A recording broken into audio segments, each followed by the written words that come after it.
hostel ဆိုတော့မသိတဲ့လူ9ယောက်နဲ့လည်းအတူတူအိမ်အိပ်ရမှာပဲဒါ6ယောက်အခန်းထဲမှာအိတ်ခမ်းရဲ့လော်ကာရဲ့ဘီဇင်ရဲ့ပါတယ်ကဲအခုဆိုလို့ရှိရင်เนาะဆွစ်ဇာလန်နိုင်ငံရဲ့ဇူရစ်မြို့ကိုရောက်ပါပြီဘယ်ကလာလဲဆိုတော့ Paris ကနေလာတာပါ Paris ကနေဇူရစ်ကို4နာရီရထားစီရပါတယ်အခုကရောက်တာဇူရစ်ရဲ့ main station ပေါ့နော်တဲမဲ hostel ကိုကြတော့ရထားတက်စီရဲ့ဒါကရောက်ပါပြီအနီနာဘူတာကိုရောက်ပြီတော်သေးတယ်ဒီမှာကလေကားတဲ့မဟုတ်ပဲနဲ့စလုတ်လေးလုပ်ပေးတာလို့အိတ်ဒီလိုအဆင်ပြေပြေနဲ့တွန်းသွားလို့ရတာဒါပေမဲ့ရီးရတဲ့ hostel ဘူတာကနေ hostel ကိုသွားဖို့လေလမ်းလျှောက်ရတာဂုံးမြေအဲ့လိုမျိုးဂုံးမြေကိုအိတ်တွေကိုတွန်းပြီးတော့သွားတာအဖွဲလိုက်ပြောစရာလည်းကောင်းတယ်တော်တော်လေးပင်ပန်းနေပြီညာဘက်ကြီး hostel ရှိကိုရောက်ပါပြီ Zurich Youth Hostel တဲ့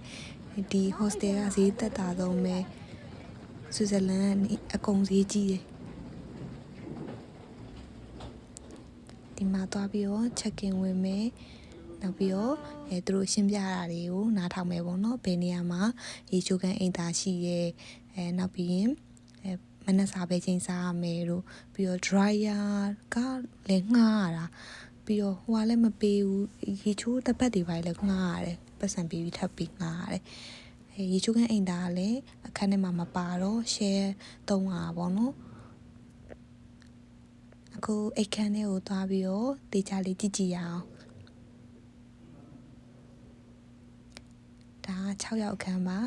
တော်သေးရဲ့6ယောက်ခန်းမှာကို့အဖွဲက6ယောက်လာတာဆိုတခြားလူနဲ့မအိပ်ရပါဘူးကို့အဖွဲကလူ6ယောက်တစ်ခန်းလုံးနေရပါတယ်မနက်ကျမျက်နှာတက်တာတို့ကတော့ဒီဘေးစင်လေးမှာသွားတိုက်တာတို့လုပ်တယ်ကရင်ကဒီလိုနှစ်ထပ်ကရင်နဲ့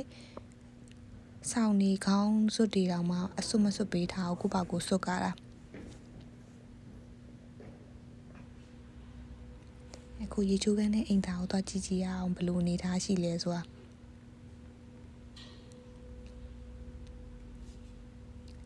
ရေချိုးခန်းရှိရောက်ပြီ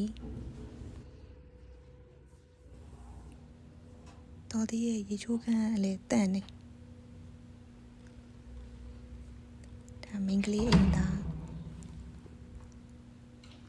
မောင်မဲနေရပဲနော်အိမ်သားလေးလည်းမစိုးပါဘူးတက်တက်ရရနဲ့လीအိမ်သားလေးလည်းတန်ပါတယ်နော်ခန်းတော်လေးကိုလောကလေးပိတ်ထားလို့ရတယ်ကိုပြင်သွားလို့ရှိရင်အဲဒီပေးထားတဲ့ကပြားလေးနဲ့ပေါ့နော်တော့ခတ်ခဲ့လို့ရတယ်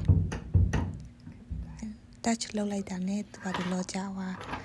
ပြန်ပြီးတော့ထိလိုက်လို့ရှိရင်ပြန်ပွင့်တယ်မနက်စာကကြတော့ဘူဖေးစားလို့ရပါတယ်ဒီမှာတီယုံဥရဲ့အရောင်လေးကလှလို့ဆွစ်ဇာလန်ကအဓိကသူတို့စားကြတာတော့ coffee နဲ့ cheese နဲ့စားကြတယ် cheese ကတော့နေရာတိုင်းမှာအမျိုးအစားစုံနေရပဲ coffee လည်းအရင်တောက်လို့ကောင်းပါတယ်ညဘက်ကျတော့အဲ့ coin လောကမှာသွားပြီးတော့အဝတ်လျှော်တယ်သူဆက်၄လုံး dryer 2လုံးလျှော်တဲ့ set 2လုံးထားပေးထားပါတော့တစ်ခါလျှော်လို့ရှိရင်ဆွစ်ဇာလန်ပတ်စံ9 franc ပေးရတယ်မီးဦးတိုက်တဲ့နေရာလေးလည်းထားပေးထားတယ်